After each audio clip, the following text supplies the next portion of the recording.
Mga kachika, kahapon nga April 21, 2025 ay ang huling araw nga ng burol ng nag-isang superstar na si Ate Guy, si Miss Nora Aunor. Ito nga ay talaga namang dinumog ng ating mga kababayang Pilipino kahit hindi na nga ito open for public viewing. Ang mga Noranians nga ay talaga namang nagtsatsaga nga kahit nasa labas lamang sila para masilayan lamang at maiparamdam ang kanilang pagmamahal sa kanilang iniidolo. Samantala, kahapon din nga April 21, 2025 ay talaga namang iba't ibang personalidad nga ang dumalaw sa huling burol nga ng superstar. Hindi nga lang basta mga kilalang personalidad ito dahil lahat nga halos ng mga namumunong politician sa bansang Pilipinas. Pinangunahan nga ito ng ating dating Pangulong Joseph Erap Estrada at kasama nga niya ang kanyang anak na si Jinggoy Estrada. Medyo hirap na nga itong maglakad pero pinipilit pa rin nga para nga masilayan ang superstar. Dumating rin nga ang ating Presidente Bongbong Marcos kasama nga ang kanyang asawa na si Liza Araneta Marcos, gayon din nga ang kanyang kapatid na si Senator Amy Marcos. Nagbigay-pugay nga ang ating Presidente Bongbong Marcos sa ambag sa sining at industriya nga ng superstar na si Miss Nora Aunor na talaga namang ikinatuwa rin nga ng buong pamilya de Leon. Dumating rin nga si Senator Bongo at sinundan naman ito ni Senator Bong Revilla. At naroroon din nga ang number 1 fan nga ni Miss Nora Aunor na si Tito Boy Abunda na talaga namang hagulholho sa iyak dahil nga sa pagkawala ng kanyang idolo.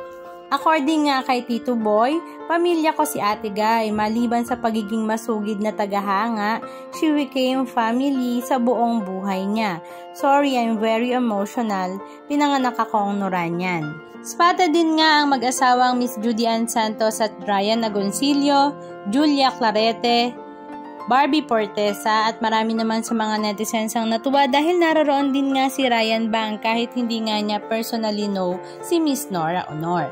Naroroon din nga si Ate Gay, ang number 1 impersonator ni Ate Guy. Samantala, si Jericho Rosales naman ay talaga namang full support nga kay Janine Gutierrez at sa buong pamilya nito.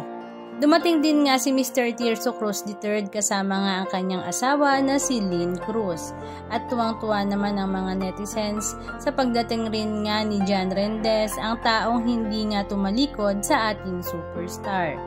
Samantala, kaninang umaga 6:30 pa nga lamang ay nagpe-prepare na nga ang lahat para nga dalhin nga ang labi ni superstar Miss Nora Aunor sa Metropolitan Theater para bigyan nga siya ng necrological service honoring as our national artist. Sa labas pa nga lamang ng Metropolitan Theater ay talaga namang ang mga Noranians at ang mga fans ay nasa labas at nagtsatsagang masilayan kahit man lamang ang kanyang kabaong. Lubos naman ang pasasalamat ng mga anak ni superstar Nora Aunor na sila Lotlot de Leon, Matet de Leon at Ian de Leon dahil nga sa pagmamahal at suporta na ibinibigay ng bawat isa sa kanilang pamilya. Halika at panoorin natin ang ilan sa mga video clips ganap na kanilang ibinahagi sa kanilang mga social media account patungkol nga sa libing ng superstar. Since she gave my life such inspiration to want to sing like her, to be as good.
Anong masasabi nyo mga kachika? Just comment down below.